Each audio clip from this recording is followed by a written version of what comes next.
Lightning like Steve McQueen. I'm in the fast lane when the light turns green. And I built tough, I ain't nothing but grit. Cause I made rugged blood, sweat, and spit. Yeah, like a horse I fly. Better brace yourself in for a bumpy ride. I like to play hard, but I work harder. And I weather the storm cause I'm built stronger. What is up, ladies and gentlemen? We are back. We are live. It is the Freight Coach Podcast, the top podcast in transportation, coming to you guys every single weekday, 8:30 a.m. Pacific, 10:30 Central, to break down some industry information. You guys break down some topics, but rest assured, you guys, I only speak with transportation professionals because I want to talk to the individuals out there, you guys who have done what you're looking to do or who are currently doing what you're trying to achieve. Because at the end of the day, you guys, I want to give you information that you can apply, utilize, and see a meaningful difference in your business and your life. You guys know the routine. I know you guys are going to get value on this one, but share the show, you guys. Subscribe to it, get it out there, you guys. But with that being said, I don't want to waste any more time because I got a very special guest for you guys here today. He is the prospect. He is the individual that we're all cold calling, and not him in particular, but people like him. And we're going to talk about the sales process today and everything, and give you guys some information that you can apply to your business right now from a business development perspective. So I got my good friend John Brewer back on the show. John, thank you so much for joining me. Appreciate you having me on, Chris. It's been a minute, and I've always loved chatting with you. And I actually learn things just as much as I give out information too. So it's a win-win. No, man, and that's the beauty of content. That's the beauty of podcasting and everything here, because there's so much information that's out there, and sometimes you just need a fresh perspective on things to help you think of things in a whole new light, and hopefully be able to use that for a benefit in your business and everything. Absolutely, 100%. And ever since the beginning of COVID, I've been reaching.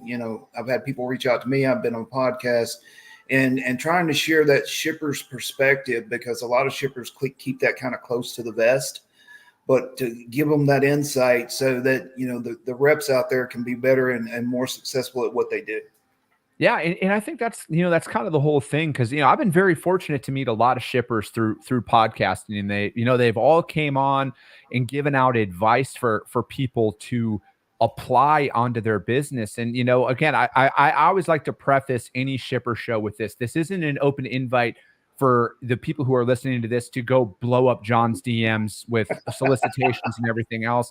But this is a way for you guys to take this information and apply it to your current prospects and everything else. Because one thing I've noticed in my career, sales is the same across the board, right? I personally think sales is a system that you can apply in any industry. And, from my standpoint, because, I cold call every single day, right? I send out cold call. I do cold emails every single day. I make cold calls every single day. And, it's a drawn out process. And especially right now, this is probably the longest sales cycle I've ever been a part of for a lot of my prospects. And, because people don't need you, they don't, there's not a shortage of opportunities that come their way from their transportation providers.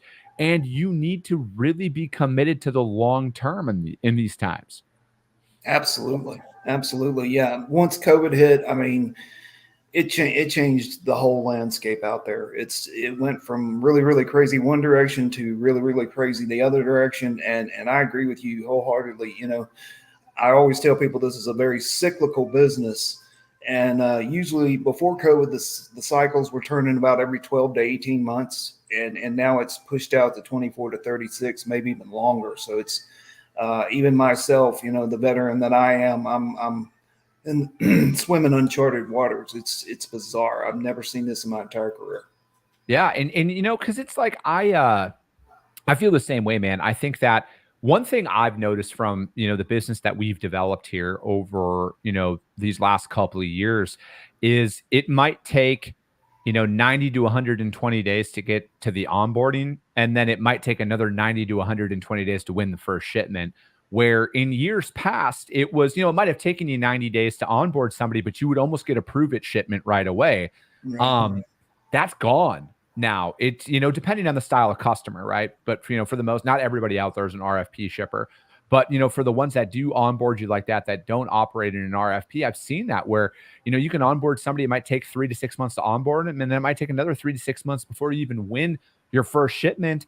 And you might be bidding out 20, 30 loads a week, and you're still coming up short and everything because, it's just that priority list where, everybody who you're competing against might have been working with this shipper for the last 10 years or the last 5 years. And you're fighting against that now. Absolutely. Absolutely. So with that being said, John, how can somebody add value in the prospecting phase, knowing that it's going to take as long as it is? Like, what's the right way to kind of follow up with, say, somebody like you who might operate in an RFP that you're not adding anybody for the next 12 months minimum? How can I or anybody out there with any of their prospects who might be in this situation reach out to you in a timely manner that's not bombarding you? That is an excellent question. I do get bombarded from time to time. I typically, if somebody reaches out to me, number one, I'm going to be straight up with them and say, hey, I don't have anything right now. I'll either give them, a timeline of reach back out to me in 6 months because I'll have an RFP coming. Or if it's still uncertain, if it's still not defined, I may ask them to reach out to me about every 30 days just to shoot me an email just to stay on top of the radar, because shippers get pounded left and right. You got limited time and everybody wants a piece of it. So obviously, if it's a good carrier or a good broker and you really want to see if you can find a business fit, you want them to be top of mind with you pretty often. And the month long, doing the monthly cadence. I think number one, it doesn't bombard me with emails. It doesn't become annoying. Mm-hmm. And then, as you get down the line and you start to see stuff firm up to where you may need to do a mini RFP or something, if you have a project coming, it still keeps them in the mix. So you don't forget about them as well. Mm-hmm. Yeah, that's that's one thing that we really try and do our best. Where I have a rule where because I have some prospects that I've been reaching out to now for 16, 17 months, and I haven't heard anything back. But they haven't blocked me either, so I'm assuming that I'm in their good graces, or they just instantly delete. I'm in that mass email that they just instantly delete right away. But it's essentially an every 3-week rule, John, where we're kind of dropping in every 3 weeks. And a lot of it, to me, I've never once reached out to these prospects and like, hey, add me to your list. Let me bid on your freight. It's more of like, I'm trying to highlight what I think are our top service offerings out there, like how we operate. I want to kind of put that out there to our prospects. So, they have an idea. Cause I think like the worst approach that a lot of people go in is like, hey, add me to your RFP. Hey, let me start bidding on your freight right away. And I want to more like, hey, we've taken our time. We know that you're building materials, right? So everything you do is flatbed, and we'll talk about how we work with our other flatbed shippers and kind of walk through that process out there. That's something that we personally apply because I feel like it's anybody can say that we're the best at everything, but I want to show my prospects in a way where it's like, hey, this is who we are. This is what we do.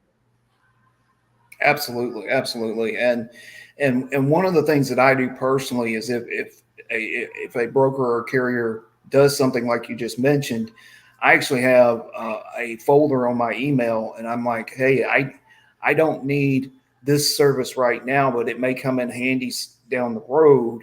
There may be an application that be worth reaching out to you. And if I know what you're doing and I know where your strengths are, it's my job to kind of I tell people to put the right player in the right position at the right time. Yeah. That's a trans manager or a logistics manager's responsibility, and not just to sit here and throw RFP after RFP after RFP. It's kind of like the old spray and pray on the sales side. We shouldn't be doing it either. So, if you have something, one of the things that I looked at, just an example, is I have from time to time, I have expedited shipments that need to be refrigerated or frozen. And so if I get a provider that says, hey, we specialize in reefer sprinter vans, Well, I'm going to put them in a folder because I know sooner or later I'm going to need a reefer sprinter van, and I'm going to pick up the phone and call them. And to your point, if you put all that data, be succinct, obviously, but if you put all that data in an email, then I'm going to use that kind of like a playing card that I may need. I may need that ace in the back pocket down the road somewhere. And then if I do, I got it handy right there for me. So with somebody like you who has multiple facilities out there, would you recommend, because we prospect people as well as everybody who's listening to this show that have, say 10 facilities nationwide. Do you think it would be beneficial to choose the one facility that they know that they could be strong out of and then focus on that? Or is it, hey, we see you have these 8 facilities, and then like talk about how you can just kind of handle all of that freight? Right. That goes for, not only facilities, but also for lanes and geography.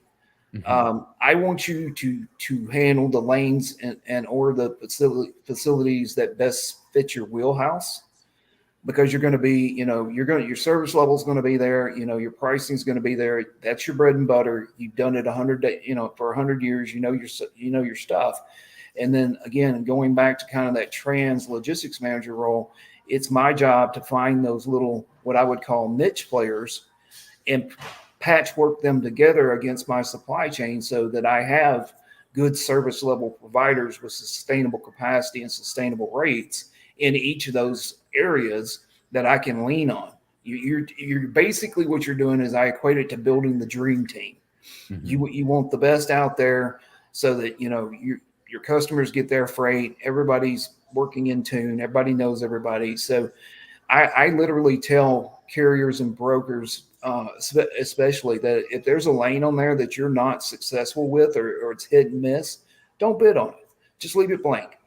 And that's not going to prevent you from any future business. That's just going to let me know it's better for you to do that than to take that load or try to service that facility and screw it up.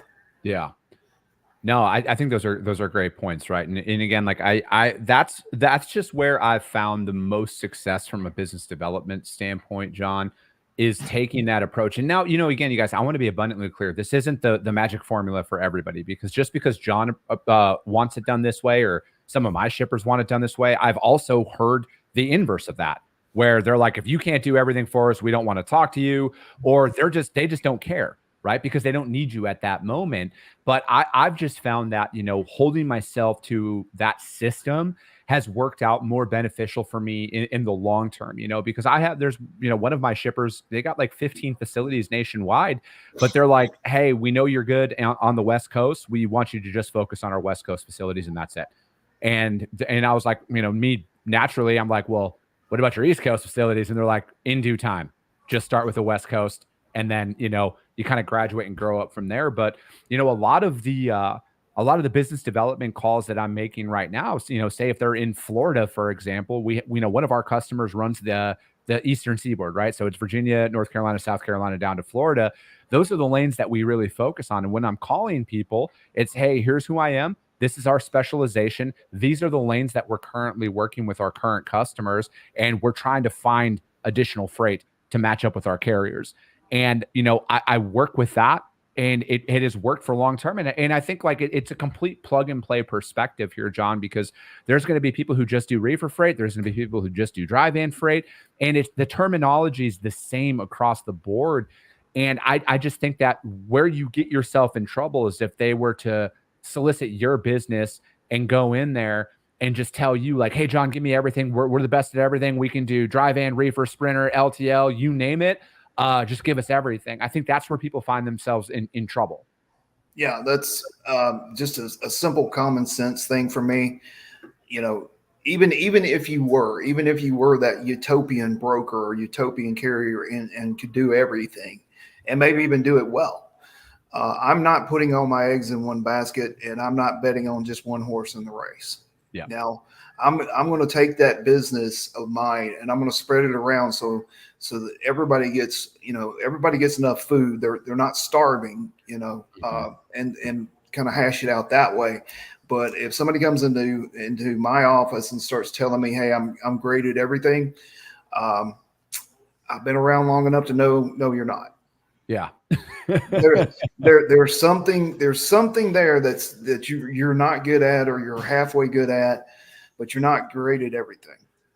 So that usually makes the hair on the back of my neck start to stand up, and that can probably impact the amount of revenue or amount of sales that carrier or broker is going to get from me, because nobody's good at everything. Yeah, I agree, right? And I know that obviously there's some organizations that are large enough that have just LTL people and just drayage people and just reefer people, but like, I think that that's not everybody. That's actually the minority in this industry. The overwhelming majority of people are small to mid-size, and you're kind of dabbling in everything. And I think that, really choosing down on that specialization, and a lot of it is when you're just getting started out and when you're building things up, how you might not know where to go, and you might not know what direction to kind of handle. And that's why I always tell people, choose one thing, own your backyard. I'm here in Phoenix. If I was just starting in freight today, I would choose one thing and I would just hammer the Phoenix market and just go with that and then build up from there. I don't want to confuse people, but it's like, I've been doing this for a long time. So it's like, I feel very confident doing full truckload, drive-in, reefer, open deck, over-dimensional, stuff like that, because I've done it at a high volume. But I think a lot of individuals, when you're starting out, you got to build up that specialization, and then you can kind of expand out from there. But I think, like, what are your thoughts on this, John? Say a provider gets in the door and they're regional for you. They're in the Southeast, they're reefer, but they want to expand out to maybe doing some LTL for you, or maybe go into the Northeast for you. How do they stand out as a provider to kind of get that, move up that totem pole? Well, it's typically, obviously I will preach to the day I retire or die, whichever comes first, that this is a very relational business. And that relational business is built on trust, and trust is built by doing what you say you're going to do. So if this provider has been in the fold for a while and they're really successful with what they're doing, let's just say reefer in the Southeast, and they come to me and say, hey, John, we kind of want to expand, and we've been with you a few years, and, we've taken good care of your business, then we can have some conversations and run some test shipments. I'm willing to take a chance if you've proven yourself to me. I'm not going to give you every reefer LTL shipment I have, but it's that crawl, walk, run routine. And if you have these long-standing relationships that have traversed over the years, projects come across my desk all the time. Different things. We're doing this different. We're doing that different. And if I think that you might be a fit, you may be getting a phone call from me and say, hey, I've got this project. I think you might be a fit. Come take a look at it, and let's have a dialogue on it, and see if it's a fit. And if it is, that's great. If it's not, we'll look at something else. But still a firm believer, you reward good service. Okay. You always reward good service. If somebody's in here and they're taking care of you and they're doing everything, they're dotting all the I's, crossing all the T's, service is great, rates are fair, then you want to grow that relationship, and you want to grow that business because it just makes sense. They've proven themselves. They're a good player for you, and you want to continue to help them be successful, just like they're continuing to help you be successful. Is it more important for them to show up when things are falling apart as opposed to when things are going right? And I'm saying that because I've personally experienced that when we're going through challenging times with a shipment or, a couple of orders, that what saves us is how we operate in those times. It's like, that's when I've actually moved up with customers, is how we handle issues. What are your thoughts on that? Is that a way to where it's like, it's almost more important to show up during those times than when things are going right? Because when things are going right, that's kind of your job. That's the expectation. Yeah, absolutely. My previous job, I had a carrier up in New England. I talked to him once a year, if you can believe that. And he hauled freight for me on a weekly basis. Wow. But he always had good service. He always had good rates. He never, he never caused any issues. And honestly, the only reason why I called him once a year was just to see if he was still alive. Yeah. Yeah. I mean, a shipper's time is everybody's wanting a piece of. And I mean, the teams that I work on that work with me, I have very small teams, and we're in triage for most of the workday. So I'm not going to be making arbitrary phone calls or taking arbitrary phone calls when things are going good. Now, when the fit hits the shan, yeah, then you're going to get a phone call. Yeah. Yeah. I've just kind of found that where I would rather just rip the Band-Aid off. And, like I've just found, I guess, that more times than not, the solution is all that the customer's looking for in that moment. It's not the fact that something happened, because if you've been doing this job for longer than a day, you understand that there's going to be delays, there's going to be breakdowns, there's going to be shipments are going to be loaded wrong, the driver's going to have to return. There's a bunch of stuff. You just need to actually be decisive in those moments and make a call and provide a solution. Fortunately, unfortunately, I've been in a lot of predicaments in my career, John, and I know how to handle a lot of these situations. And I've just found that, you need to be decisive. You need to come to a solution right away. But most importantly, I think you need to, I had another good friend of mine who's a shipper on the show, and he told me this, and this has stuck with me. Don't ever take my ability to do my job away from me, and you not communicating with me takes my ability to do my job away from me. Absolutely. And I think not only the solution is important, but I think the commitment to accountability is important. I think, if let's say you stubbed your toe on a shipment, then number one, you need to effectively communicate. Absolutely. I don't want my customers telling me you're late. I want you telling me you're late. And then number two, to your point, have that solution. But, and number three, just, don't walk away when the plane's going down. Mm-hmm. Stick with it. Be a partner. Let's clean up the mess. I'm willing to help, my brokers and carriers or even my distributors clean up a mess, even if I didn't do it, because it ultimately affects my customer service to my internal and external customers. And I'm willing to help. So I would rather you call me up, say, hey, this happened. Here's our solution. What do you think? Or this happened. Is there something you can do on your side to, get us back in or whatever? I can work with that.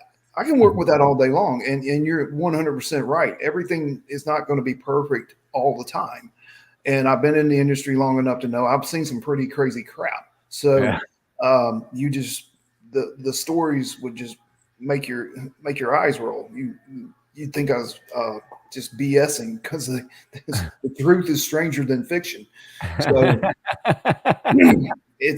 I've seen a lot, I've heard a lot, but having that kind of that spirit of partnering, and I'm not going to yell and scream at you if you screw up. Now, if you screw up 9 loads out of 10, then we've got a problem. But I know everybody has a bad week or a bad day. If you start having bad months or bad years, then you're probably not long for my world. Yeah. But I'm willing to work with that, and I'm willing to have those conversations, and I'm not going to be yelling and screaming and hollering, because that doesn't solve anything. Yeah. A level head is going to rule the day, and I'm saying, okay, what happened, and what's your solution if you have one, or what do you need me to do, and work through it, because you're exactly right. I mean, if supply chain worked 100% perfect 100% of the time, all of us would be unemployed. Correct. 100% agree. 100% agree. So I was going to say, John, I wanted to, because I got a lot of owner ops and drivers who tune into this. What could an owner op do to get into like an RFP? Because I know there's the local shippers and stuff like that, but how can an owner op get into something like that, or even how could they find dedicated freight for themselves? Ooh, that's a calculus question. So let me ask some clarifying there. Is the owner op just one truck, or could it be a fleet of trucks? Yeah, it's one truck. One truck operation. The guy's based in Nashville, and he likes to run, down to Dallas, Texas, and back only. he or she, I would recommend they try to gravitate to the lower volume shippers, Mm-hmm. because if you deal with somebody such as myself, or a Walmart, or whoever, they're moving so much magnitude of volume that an owner operator is just going to drown. Mm-hmm. I can't, as a trans logistics manager, I can't place, I can't get down to that granular of a level with my freight, But if you get a smaller shipper who's, maybe they're moving one load from Nashville to Dallas a week, or maybe they're moving two or three, and they're small enough that they really want that service, which I do believe an owner op would bring, Mm-hmm. because you're his or her bread and butter, and they want to keep the lane, obviously, because it's what they like to do. So, I think in the lower volume shippers world, they don't want to be a number. Okay. Mm-hmm. They want to be, Joe or Bob or Sue or whoever, and they want to have somebody who can work with them. But if you wanted my advice on it, I would say go down to the smaller end of the spectrum and try to match there. So how would what are some sales tips for the drivers out there, the one truck owner operators? What would you, from your perspective, want to see if you were you were in charge of that facility in Nashville that had 3 weekly shipments to Dallas? What would you want to see from that owner op? That's a good question too. Obviously, I can tell you just on my shipments, I would need to see, their insurance qualifications, some of that liability mitigation documentation that they need, just to have a comfort level, because and I'm speaking for me alone, but when a one truck show comes up to me, and I'm starting to get a little nervous, because people, they're not a Swift, or they're not a Hun, or they're not a Abert Express or anything. They're just, I'm Bob, truck driver. So you kind of have to allay those fears.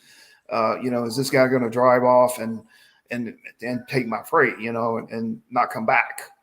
So you kind of have to put them at ease, and put them, have all your ducks in a row, have all your paperwork, all your documentation, and be able to share that with them. And then again, I'm going to go right back to building that relationship. Maybe you come over to the office a couple times a week for a few weeks, and just sit down and talk and say, hey, here's what I'm trying to do. Is this a fit for you?